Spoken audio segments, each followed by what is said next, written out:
This one. Better power forward, Kevin Garnett or Tim Duncan? Oh. Or do you want to have another better power forward too? Chris Webber or Pau Gasol? Ooh. So let's do the Chris Webber or Pau Gasol one. What do you think? Ooh, Chris Webber. Yeah. Pau Gasol.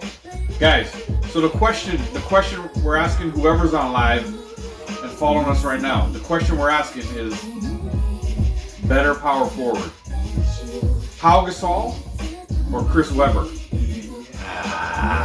How many titles did Pau Gasol win? Two or three with Kobe? With Kobe. Two with Kobe. And Garnett won one. We're not talking about Garnett. Chris Webber. Oh. Webber won none. So, see, he has an edge in championships. He's got a couple. Weber has none. Yeah. But in their prime, oh, who would you take on your team? In their prime, Weber. Yeah, like we're just talking about that's the question I'll ask. I'll not ask who's the better overall in the end, because in the end we all do championships. But Gasol was pretty good too, though. That's the thing. Yeah. It wasn't like he wasn't a good player. No, Gasol was really good. He's the better of the two Gasols, right? By far. far. Yeah. Far. You know, so that's we had the other Gasol on the Raptors who helped us win a championship, so forever we're indebted to. Yeah, I love that Gasol, but I don't know. Mark. I don't know. I'll forever love Mark Gasol, but Pau was the dude, man. Like, who was a better defender? Yeah. Who was a better defender? Pau. See, that's what I thought. I say Pau's a better defender. Yeah. Weber was offense. Pure offense. Weber was fucking amazing. Who was a better rebounder? Weber? I think Pau. Maybe Pau. Yeah, you're right. Pau racked up rebounds, guys. So he was taller though. Weber. Here's the problem I have. Yeah. One guy is an offense guy, and one guy is more of a defensive guy, and does all the little things. Right. Yeah. So it's like, what do you want? Do you want scoring with a little bit of stuff sprinkled in there, or do you want the role player that's going to give you defense, who's going to give you offense, who's going to give you a little bit of rebounding? Pau was like still a 20-25 point a game guy too. That's like still good points. That's what I'm saying. Pau put up points. Pau was an all-star for a lot of years. Right? Yes. That's why when he went there, they won those championships, because Shaq left, or Shaq was traded, or whatever. Yeah. It's hard. And then when they brought Pau is when they started winning again, because they didn't win when Shaq was gone. No. Because Shaq won in Miami. Yes. And then he sang the song, Kobe, tell me how my ass tastes. Remember, he was in a club in Miami rapping. No, it's Kobe. How's my dick taste? Yeah. He was in a club in Miami just rapping after he won the championship. And then he left and won in Miami with Dwayne Wade. And then Kobe won. And then two more, I think. Yo, what's up, yo? Yo, so what's up, bros? Yo, right now, you a basketball fan? We were just talking a little bit of power forward comparisons. We're comparing Chris Webber to Pau Gasol. So who do you think is better? It's a hard choice. It's a hard choice. Like, let's talk about who in their prime too. Let's look. When I ask the question, I think I mean more like who would you want on your team in their prime? Not who's better overall. Remember the overall better one? Weber. I want Weber. In their prime, you're taking Weber? Yes. Me too, because I'm a Michigan dude. Top 5, everything. I'm taking Weber. I love that dude. Weber did the dirtiest dunk that I've ever seen. Yo, Kyrie back in Boston. I think Kyrie's going to put it on him, huh? Chris Webber. Chris Webber. Chris Webber or Pau Gasol. We were talking about. Chris Webber did a dunk where he put it behind his back and then still dunked on the guy. The thing is, Pau Gasol was so good. It's a good question. That's why it's hard. That's why we brought this question. Because they're the same with a few. Well, Pau leaned a little bit more of all the basics and the stuff like that. Chris Webber was like straight offense, dude. Like, yes. You know, because I don't think Chris Webber ever locked anybody up or, you know, played the best defense. He grabbed rebounds. He grabbed his rebounds. He played help defense. I mean, he played standard. It wasn't nothing spectacular about his defense. But offense, he was the shit.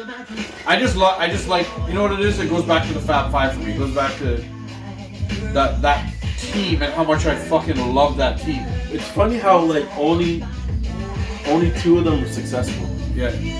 EO says it depends. If Pau with Kobe era, then him. But in all other scenarios, you go Weber. Good. You know what? That's exactly on point. Yeah, I think that's the most on point thing that's been said since we brought this topic up. Yeah, with him, Pau with Kobe, he was fucking dirty in those days, man. That's why he didn't have to score. He was the defensive rebound guy. But he still did. I know. The thing is, he still did. He's doing the whole Pascal Siakam role. Yeah. Pascal is only good when there's another superstar in the team and he's not getting double teamed. And that's what, you know. Yeah, maybe. But wasn't Pau an all-star before he went there? Yeah. Like, Pau was like a legit all-star when he went there. Yeah, he also played on a very shitty team. I guess so.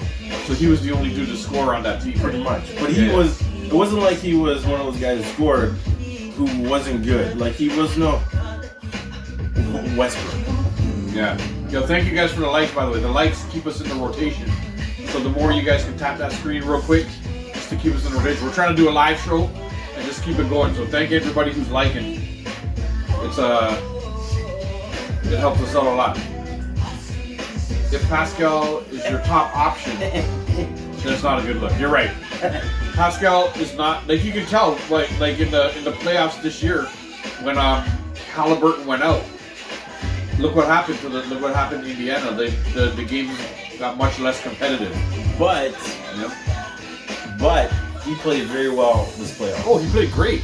Very well. Like almost like while Halliburton was healthy. Yes. The last 2 games Halliburton didn't play. I know. So that's why they got blown away. Yeah. But he didn't choke. Yeah. Which was very impressive. Yeah, it's very impressive. But see, EO was saying if Pascal is your top option, then it's not a good look. If Pascal is your third option, you probably have a great team. 100%. He can't be number 1. Yeah. He's not reliable. You know what Pascal's problem is? He's inconsistent. Yo, what's up from Vancouver? Yo. What up, BC? Yo, N1. Let's just call him N1. N1 says what up. Pascal was able to be good in Toronto because teams put their best defenders on Kawhi or Lowry. Yeah, true. Correct. Well, that's what I'm saying. Once the attention's taken off him, he has no double teams. He's not facing the best defender. He's a great option. Pascal worked his way up to an all-star from that second string. Remember when he used to call them bench mob? Yeah. And he used to put on Pascal, Norm Powell. Oh yeah. They're all the 902, 905 guys. Yeah. And what's his name? Fred VanVleet. And they used to put them on. They were called the bench mob. And McCaw? No, and they're center right now. The dude is a center. Pirtle. That was the bench mob. Because the starting lineup was DeRozan, Lowry, whatever, but those guys used to come in and just destroy other people's second team. Yes. And they call them the bench mob, right? And they're better than some teams' first team. Yeah. So and then they grew themselves into all-stars from that. Yes. And then the way they played was a little bit different, right? Like they played together, like that Detroit Pistons togetherness. Right? Yes. Like, that's the part where they worked their way into the all-star. But to get over the top, they needed that legit all-star. Because none of them were legit stars that could have matched up against any other legit stars that you were coming up against, right? Yes. Yeah, Pirtle is the reason. That Pirtle trade is the reason we lost the top draft selection. You're correct. Like we were supposed to pick whatever, and that goes to Indiana for this year. Trade. It was protected, but so if we had landed in the top 6, it would have been ours. It would have been protected, but because it went out of the top 6, we have nothing. No, we have nothing. Not in the first round. I think we picked 29th as our first pick or something. So we're getting nothing. No, the draft is weak anyway. If you're not picking in the top 10, yeah. Forget about it. Forget about it.